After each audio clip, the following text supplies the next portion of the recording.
আমাদের অনন্য স্টোরি সকল প্রকার পার্ট গল্প দেখতে আমাদের চ্যানেলটি সাবস্ক্রাইব করে পাশে থাকা বেল আইকনটিতে ক্লিক করে অল নোটিফিকেশন অন করে দিন। প্রতিবেশীর এক বিয়ের নিমন্ত্রণে ভাবির সাথে এসেছে আয়ুষী। সে আসতে চায়নি, কিন্তু তার ভাবি এক প্রকার জোর করে নিয়ে এসেছে তাকে। ইদানিং সে বাড়ি থেকে বের হয় না, কোথাও একটা যায় না, খুব বেশি দরকার না হলে। আয়ুষী বাড়ির এক পাশে দাঁড়িয়ে থেকে বাড়ির চারপাশটা দেখছে। তার ভাবি নেই এখানে, মনে হয় বাড়ির লোকজনের কাছে আছে, হয়তো কোনো কাজে হেল্প করছে। বিয়ের বাড়িতে তো আর কাজের অভাব নেই। আয়ুষী চুপচাপ দাঁড়িয়ে আছে। আজ বিয়ে, তাই সব আত্মীয় স্বজন গিজগিজ করছে চারদিক। হঠাৎ আয়ুষীর কারো কিছু কথা শুনতে পেয়ে ওদিকে তাকালো। বলা বাহুল্য, ওরা আয়ুষীকে শুনিয়ে শুনিয়ে কথাগুলো বলছিল। আয়ুষী যেখানে দাঁড়িয়েছিল তার একটু দূরেই দুজন মহিলা দাঁড়িয়ে কথাগুলো বলছিল। ওরা বলছিল, ও মা, দেখো দেখো, ওই ডিভোর্সি মেয়েটাও এসেছে। এই মেয়েটা কি লজ্জা নেই নাকি? এত কিছুর পরেও কেমন মানুষকে মুখ দেখায়। নিজে তো নিজের সংসারটা টিকিয়ে রাখতে পারলো না, এখন এই অপয়া মুখ নিয়ে বিয়ের অনুষ্ঠানে এসেছে। আরে, নিমন্ত্রণ করলেই কি আসতে হবে নাকি? পয়া অপয়া বলে একটা ব্যাপার আছে না? অন্য মহিলাটা বলল, ঠিক বলেছ, এসব মেয়েদের লজ্জা বলতে নেই। তাই তো স্বামী লাথি মেরে তাড়িয়ে দেওয়ার পরেও সবাইকে কেমন অপয়া মুখটা দেখিয়ে বেড়াচ্ছে। এই ডিভোর্সি মেয়েটা যে বিয়েতে আসলো, আল্লাহ জানে আমাদের মেয়েটার সংসার টেকে কিনা। তা যা বলেছ। আচ্ছা, ওই আয়ুষীকে ওর বর ছেড়ে দিল কেন, তা কি জানো? দেখো গিয়ে, নিশ্চয়ই কোথাও ফষ্টি নষ্টি করতে গিয়ে ধরা পড়েছে, তাই ওর বর ডিভোর্স দিয়ে নতুন বিয়ে করলো। জিজ্ঞেস করলে তো কিছুই বলে না, হ্যাঁ বলবে কি করে? বলার কি মুখ আছে নাকি? একদম ঠিক বলেছ। না হলে ওর বর শুধু শুধু ওকে ডিভোর্স দিল কেন? কই, আমাদেরকে তো আমাদের বর ডিভোর্স দেয় না। ঠিক বলেছ। এই ধরনের কথা ওরা চালিয়ে যাচ্ছে, কিন্তু আয়ুষীর আর কোনো কথা শোনার সাহস বা ধৈর্য কোনোটাই ছিল না। তাই চুপচাপ ও ওখান থেকে বেরিয়ে এলো। ওর ভাবিকে একবার জানালোও না। রাস্তা দিয়ে একা একা হাঁটছে আয়ুষী। চারদিকটা কালো হয়ে এসেছে, পুরো আকাশটা মেঘে ছেয়ে আছে, আর মাঝে মাঝে গুম গুম শব্দ করে উঠছে আকাশটা। মনে হচ্ছে এখনই ঝুপঝুপিয়ে বৃষ্টি হবে, কিন্তু সেদিকে আয়ুষের কোনো ভ্রুক্ষেপ নেই। ও এক মনে হেঁটে যাচ্ছে, আর চোখ দিয়ে টপ টপ করে পানি পড়ছে। হাঁটতে হাঁটতেই ভাবছে ও, কেন আমার জীবনটা এমন হলো? কেন আমি বাড়ি থেকে বের হতে পারি না? কেন বিনা দোষে সবাই আমাকে এত কথা শোনায়? আর কত সহ্য করব আমি? আজ 5টা মাস আমি বাপের বাড়ি পড়ে আছি। বাবা তো বেঁচে নেই, কিন্তু ভাই আর ভাবির কাছে বোঝা হয়ে পড়ে আছি। কেন কেন আমার জীবনে এত কিছু হয়? কেন আমি একটু সুখ পাই না? আচ্ছা, সুখী হওয়ার অধিকার কি আমার নেই? আচ্ছা, আমি কি দোষ করেছিলাম? আমি তো সর্বোচ্চ চেষ্টা করে গেছি সংসারটা টিকিয়ে রাখার। তাই তো স্বামীর শ্বশুর বাড়ির লোকেদের শত করা অত্যাচার, অপমান মুখ বুজে সহ্য করে গেছি। কোনোদিন মা ভাইকেও জানতে দেয়নি আমার উপর দিয়ে প্রতিদিন কি ঝড় বয়ে যায়। তাও কেন এমন হলো? হে আল্লাহ, আমি কি এসব থেকে মুক্তি পাবো না? আমার কপালে কি একটু শান্তি আসবে না? আমি যা সহ্য করতে পারছি না। এতদিন স্বামী শ্বশুর বাড়ির কথা শুনে এসেছি, আর এখন বাপের বাড়িতে এসেও সেটা আরো বেশি করে শুনতে হচ্ছে। প্রতিবেশীরা তো বলেই নিজের ভাইয়ের বউটা পর্যন্ত ছাড় দেয় না। কেন আল্লাহ, কেন? আমি তো জেনে শুনে কখনো কারো ক্ষতি করিনি, তাহলে আমার জীবনে কেন এত পরীক্ষা? হে আল্লাহ, আমি জানি না তুমি আমাকে নিয়ে কি পরিকল্পনা করেছো। শুধু তোমার কাছে একটাই চাওয়া, আমি যেন সব সহ্য করতে পারি। এইসব ভাবতে ভাবতে আয়ুষী বাড়ি পৌঁছে গেল। এর মধ্যে টিপ টিপ করে বৃষ্টির ফোঁটা পড়তে শুরু করেছে। আয়ুষী হালকা ভিজেও গেছে, কিন্তু তাও তো ভেজা কাপড়েই বিছানায় গিয়ে ধপ করে শুয়ে পড়ল। বাড়ি সে মুখ গুজে কান্না করতে লাগলো। কান্নার ঝাপটায় দেহটা কেঁপে কেঁপে উঠছে তার। এদিকে ওই মহিলা দুটো যখন আয়ুষীকে লক্ষ্য করে কথাগুলো বলছিল, তার একটু পেছনেই দাঁড়িয়ে সব কথাগুলো শুনেছে সোহান। সোহান হচ্ছে বিয়ের কনের মামাতো ভাই। শহরে থাকে পরিবার নিয়ে, বাবার ব্যবসার পাশাপাশিও নিজেও এখন ব্যবসা করছে। মায়ের এক প্রকার জোরাজুরিতেই ও এসেছে তার ফুফাতো বোনের বিয়েতে। আর এই সেই নানা কাজে ব্যস্ত হয়ে পড়েছে ও। একটা কাজে হঠাৎ এদিকটায় এলে ওর কানে মহিলারা কথাগুলো বলে যায়, আর তখনই থেমে যায় ও। পাশে তাকিয়ে দেখে একটি মেয়ে ছল ছল চোখে নিচের দিকে তাকিয়ে আছে। সুহান বুঝতে পারে কথাগুলো ওই মেয়েটিকেই উদ্দেশ্য করে বলা হচ্ছে। মেয়েটার দিকে ভালো করে তাকালো সুহান। গায়ের রং অত বেশি ফর্সা না, বলতে গেলে উজ্জ্বল শ্যামলা গায়ের রং। গোলগাল চেহারায় একটা মায়া মায়া ভাব, তার উপর আবার ঠোঁটের একটু উপরে নাকের পাশের তিলটা আরো বেশি মায়াবী করে তুলেছে মেয়েটিকে। মেয়েটির ছল ছল চোখ যেন সুহানের বুকে আঘাত হানছে বারবার। আয়ুষীকে দেখার মাঝেই আবারও মহিলা দুটোর কথা শুনে কানে আসলো তার। আয়ুষীকে দেখার মাঝেই আবারও মহিলা দুটোর কথা কানে আসলো। এবার সুহানের মহিলা দুটোর ওপর রাগ হলো। ও হঠাৎ দেখলো মেয়েটি কান্না করতে করতে ছুটে বেরিয়ে গেল। আয়ুষীর কান্না করতে করতে ছুটে বেরিয়ে যাওয়া দেখে সুহানের বুকে লাগছে কেন যেন খুব কষ্ট অনুভব করছে। সেটাও বুঝতে পারছে না, শুধু বুঝতে পারছে ওই মেয়েটার চোখের জল ওর সহ্য হচ্ছে না, আর ওই মহিলা দুটোর উপর খুব রাগ হচ্ছে। তাই সে রেগে মেগে মহিলা দুটোর কাছে গিয়ে বলতে শুরু করলো, আপনাদের লজ্জা করে না নিজেরা মেয়ে হয়ে আরেকটা মেয়েকে এইভাবে টিজ করে কথা বলতে, তাকে নোংরা কথা বলতে? হ্যাঁ, তাকে এইভাবে কষ্ট দিয়ে কথা বলতে ভালো লাগে? আপনাদের মানবিকতা বলে কিছু নেই নাকি? সাইমনের এমন হঠাৎ আচমকা আক্রমণে মহিলা দুটো ভরকে গেল, খানিকটা অবাক হলো। একজন সুহানকে বলল, তোমার গায়ে এত লাগছে কেন বাবা? ও কি তোমার কেউ হয়? আর তাছাড়া ওই ডিভোর্সি মেয়েটার যা চরিত্র, এই জন্যই তো 3টা বছরও সংসারটা করতে পারলো না, স্বামী দূর দূর করে তাড়িয়ে দিল। চুপ করুন, আর কত নিচে নামাবেন নিজেকে? আচ্ছা, আপনাদের সমাজটা এমন কেন বলতে পারেন? একটা মেয়ে ডিভোর্স হয়েছে বলে সে কারোর থেকে ভালো ব্যবহার ডিজার্ভ করে না? ওর ডিভোর্স হয়েছে বলে কি ওর চরিত্র খারাপ হয়ে গেল? আরে এটা কেন ভাবেন না যে হয়তো ছেলেটারও কোনো দোষ আছে, হয়তো ওই ছেলেরই চরিত্র ঠিক নেই? আপনারা কেন সবসময় একটা মেয়েকে দোষী বানান? কেন? হ্যাঁ, কোনো অপরাধ না করেও একটা মেয়েকে কাট করে দাঁড়াতে হবে বলুন? আরে বাপু থামো, কই আমাদের তো স্বামীরা ডিভোর্স দেয়নি, আমরা তো ভালোই সংসারটা করতে পারছি, তাহলে ও কেন পারলো না? নিশ্চয় ওর কোনো দোষ আছে, তাই না? আসলে কি বলুন তো, আপনাদের মন মানসিকতাই নিচের। আপনারা তো সংসারের ভেতরে ঘটনাগুলো দেখেন না, শুধু বাইরেটা দেখে বিচার করেন। আপনারা ভাবতেই পারেন না একটা পুরুষ মানুষ কোনো দোষ করতেই পারে, আর যদি করেও তাহলে তার 7 খুন মাফ। আর অন্যদিকে কোনো দোষ না করেও একটা মেয়েকে দোষী বানিয়ে দেন আপনারা। কোনো অপরাধ না করেও তাকে শুনতে হয় শত অপবাদ, শত লাঞ্ছনা। কেন? আপনারা মেয়েরাই যদি একটা মেয়েকে নিয়ে এমন নোংরা কথা বলেন, তাহলে তো পুরুষরা আরো বেশি বেশি প্রশ্রয় পাবে, এবং আরো বেশি বেশি ওরা মেয়েদের নিচু করবে, তাদের অসম্মান করবে না বলুন? সাইমনের এমন কথায় ওরা চুপ মেরে গেল।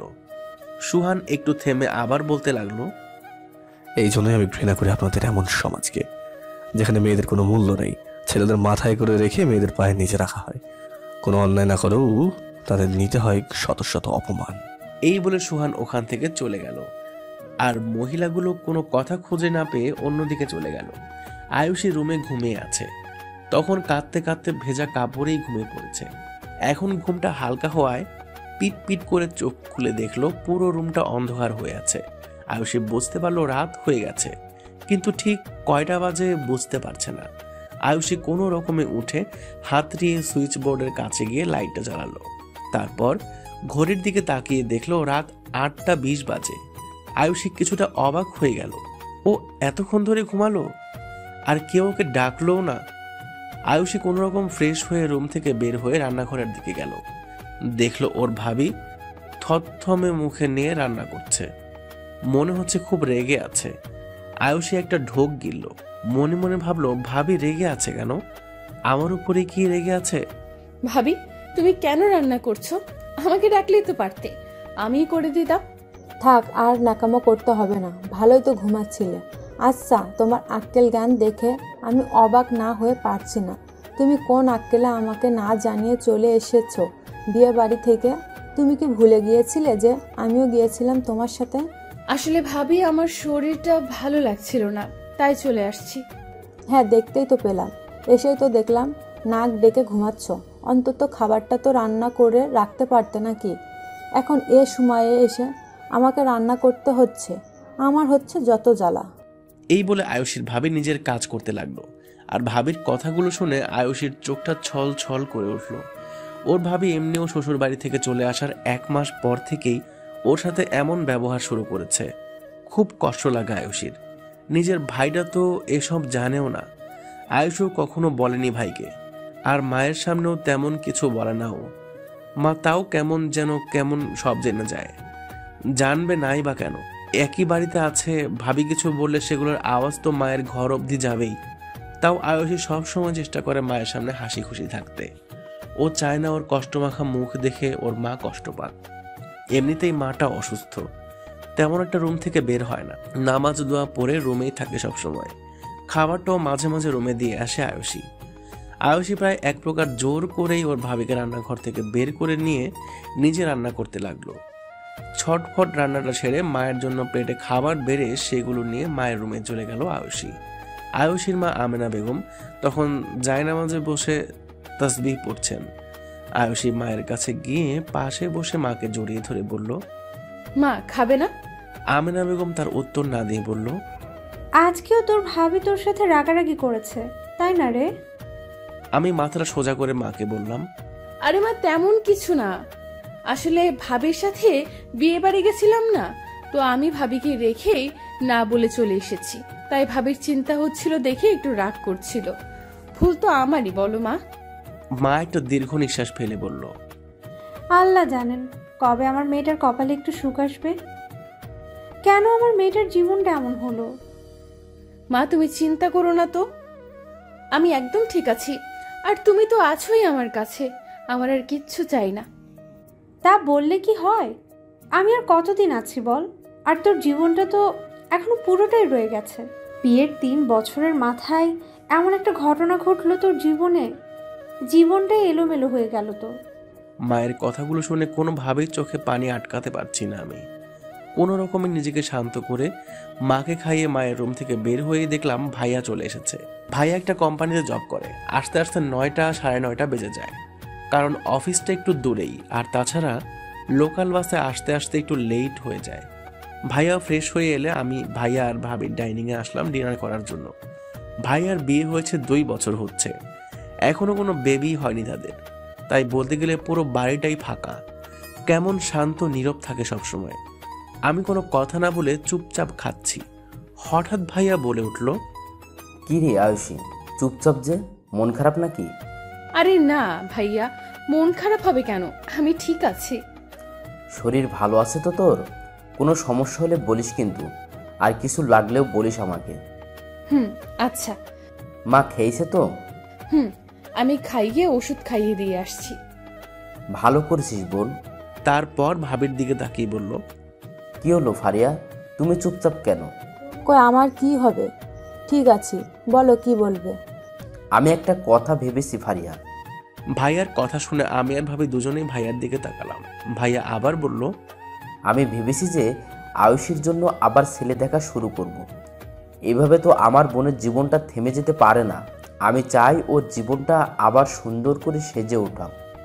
আমি ভাইয়ার কথা শুনে চমকে উঠলাম। ভাবির দিকে তাকিয়ে দেখলাম ভাবির মুখটা উজ্জ্বল হয়ে উঠল, কিন্তু আমার খাওয়া থেমে গেল। আমি ভাইয়াকে বললাম, প্লিজ ভাইয়া, আমার জন্য আর কোনো ছেলে দেখিস না। আমি চাই না আবার সংসার নামক নাট্যমঞ্চে নিজেকে ঠাট্টার পাত্রী করতে। আমি ক্লান্ত ভাইয়া এসবে, তাই আর কোনো বিয়ে টিয়ের মধ্যে আমি যেতে চাই না। কিন্তু বোন, এভাবে তো আর জীবন চলে না, আর সব ছেলেও এক হয় না। আমি বলি কি, তুই আপত্তি করিস না বোন। এইবার আমি সব দিক দেখেই তবে পাত্র ঠিক করব। ভাইয়া, আমি নিজেই চাইছি না আর এসবে জড়াতে।